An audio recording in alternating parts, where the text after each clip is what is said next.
Revanth Reddy vision వేరు, Revanth Reddy talent వేరు, రేవంత్ రెడ్డి పట్టుదల వేరు. ఎందుకంటే ఇటువంటి పనికిమాలిన అంశాలలో రేవంత్ రెడ్డి ఇన్వాల్వ్ అవుతాడని అయితే నేను అనుకుంటలేను సుమా. కాకపోతే ఇప్పుడు అవునన్నా కాదన్నా రేవంత్ రెడ్డి గారి అనుచర వర్గంగా తిరుగుతున్నటువంటి వాళ్ళు పోయి దాడులు చేయడం వల్ల అది ఎవరిని ఇండికేట్ చేస్తుంది?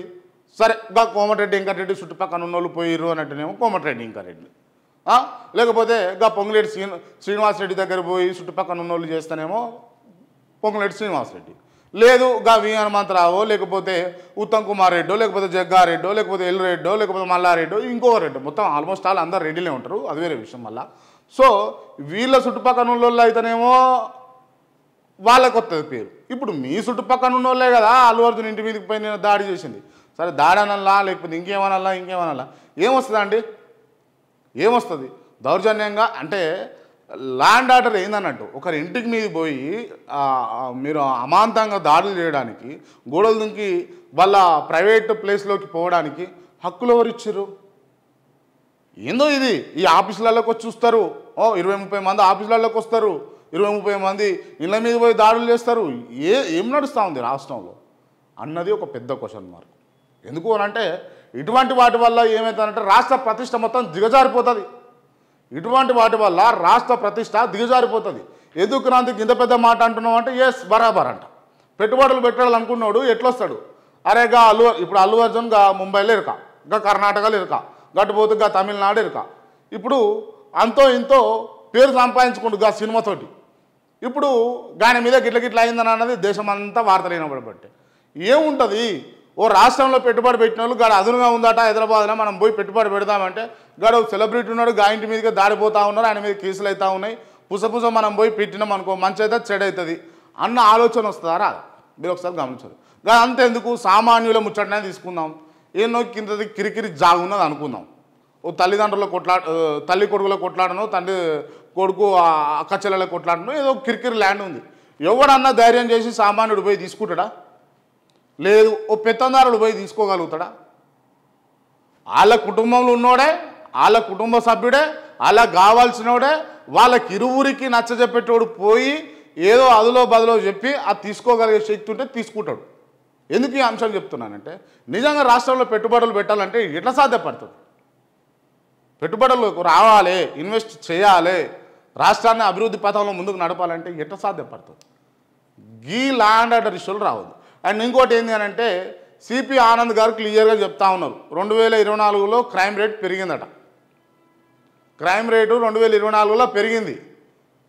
అంటే 2023లో తగ్గింది అంటే అధికారంలో ఉంది బీఆర్ఎస్ పార్టీ. 2023 చివరి నుంచి అధికారంలోకి వచ్చింది కాంగ్రెస్. ఈ క్రైమ్ రేట్ పెరగడం ఏందండి? మేమేమో డ్రగ్స్ మీద ఉక్కుపాదం వేస్తాం, నలిషన్ చేస్తాం, నశం చేస్తాం, మేము నడుములు ఇస్తాం, ఏళ్ళు ఇస్తాం, కాలరెక్కలు ఇస్తాం అని అంటారు. ఈ డ్రగ్స్ తాగి గాంజా కొట్టి ఒక్కొక్కడు బండ్ల మీద తిరుగుతూ ఉంటారు. ఇది కనబడదు పోలీసు వాళ్ళకు, ఇది కనబడదు ప్రభుత్వానికి. చూడండి, ఇవాళ రేపు హైదరాబాదు శివారు గ్రామాలలో కూడా ఆల్మోస్ట్ ఆల్ అంత సరఫరా అయిపోతూ ఉన్నది. ఎవరో పెద్ద తలకాయ అయితే ఉండే నడిపిస్తుంది. అంత ఈజీగా కాదు కదా. ఒక ఇంట్లోకి ఏనో మన మూలలో పెట్టిన బంగారమో, మూలలో పెట్టిన పైసలో ఓడో వచ్చి ఎత్తుకపోయిండు అని అంటే ఆడు ఇంటోడు ముచ్చట చెప్పంది కానే కాదు. అందుకే నేనేమంటున్నా అంటే ఇవాళ గాంజాయి వచ్చినా, లేకపోతే డ్రగ్స్ వచ్చినా, లేకపోతే హెరాయిన్ వచ్చినా, లేకపోతే కొకైన్ వచ్చినా, ఏమొచ్చినా కూడా దానికి ఖచ్చితంగా ప్రభుత్వంలో ఉన్నటువంటి అధికారులు, ప్రభుత్వంలో ఉన్నటువంటి నాయకులు ఓలో సపోర్ట్ అయితే ఉంటుంది. అది గత ప్రభుత్వంలోనైనా, అంతకుముందైనా ఎవరిదైనా ఆ ఇన్ఫ్లుయెన్స్ చేయగలిగే సత్తా దమ్ము ఉన్న వాళ్ళు అయితేనే అది చేయించగలుగుతారు. సో అది ఉన్నది. దానివల్ల క్రైమ్ రేట్ పెరుగుతూ ఉన్నది.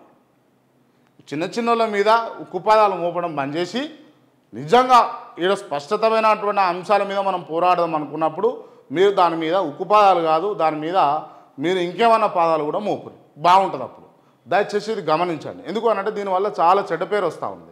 పార్టీ అధికారంలోకి వచ్చి సంవత్సరం కాకముందుకు ఇంతమంది ఎక్కిరించుడేంది, ఇంతమంది తిట్టుడేంది, ఇంతమంది అపోజ్ చేసుడేంది, ఇంతమంది ఇట్లానుడేంది అని ఆలోచిస్తే కనుక నిజంగా కాంగ్రెస్ పార్టీ ఎక్కడ ఫెయిల్ అవుతూ ఉంది అని అంటే కనుక నేను చెప్పేది ఏంటి అని అంటే మీరు ఇవ్వగలిగే హామీల కంటే మీరు ఇచ్చే హామీల కంటే ఎక్కువ చెప్పుకోరు, అదునుగా చెప్పుకోరు, నెరవేర్చలేని హామీలు చెప్పారు.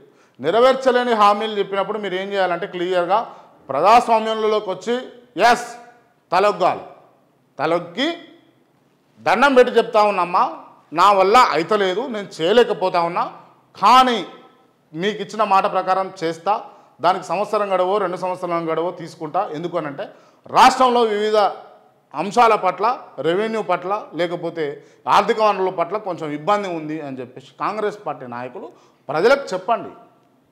చెప్తే వాళ్ళు కూడా క్లియర్ అయిపోతారు, అరే చేస్తారట కానీ జర ఓపిక పడదామని.